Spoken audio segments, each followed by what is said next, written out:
Sebelum melakukan resetting besar-besaran, Wali Kota Makassar turun langsung melihat situasi dan mekanisme kerja OPD yang dimulai dari kantor Badan Pendapatan Daerah atau Bapeda Kota Makassar, di mana Wali Kota Makassar menemukan kondisi kantor yang disebut tidak layak sebagai kantor pelayanan publik. Wali Kota Makassar Muhammad Ramdan Pomanto melakukan inspeksi mendadak di kantor Badan Pendapatan Kota Makassar.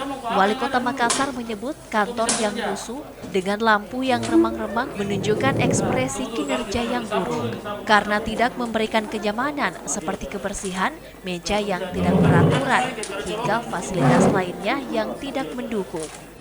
Saya datang ke Bapenda ini adalah awal saya inspeksi seluruh dinas. Selama 8 bulan saya tidak pernah datang ke Macini sini. Nah, kenapa saya mulai dengan Bapenda? Karena salah satu prestasi ataupun keterpurukan pemerintahan itu ada di pendapatan.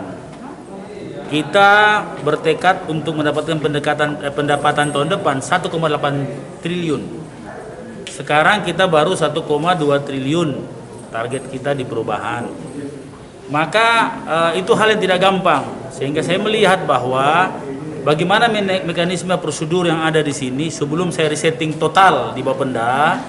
Tentunya saya akan melihat situasinya seperti apa. Ini gambaran bahwa apa yang harus menjadi tanggung jawab PLT Bapenda sekarang itu cukup berat. Ruangannya saja itu mengekspresikan cara kerja. Ruang membentuk perilaku, perilaku membentuk ruang. Nah, sehingga kita lihat di sini sangat tidak nyaman. Wali Kota Makassar menyebut Bapeda merupakan tonggak pendapatan daerah Kota Makassar, sehingga kondisi kantor dan kenyamanan tempat wajib diperhatikan. Pasalnya Pemkot Makassar yang saat ini menargetkan PAD 1,2 triliun rupiah kembali meningkatkan target PAD pada 2022 mendatang sebesar 1,8 triliun rupiah, sehingga jumlah perbaikan harus dilakukan.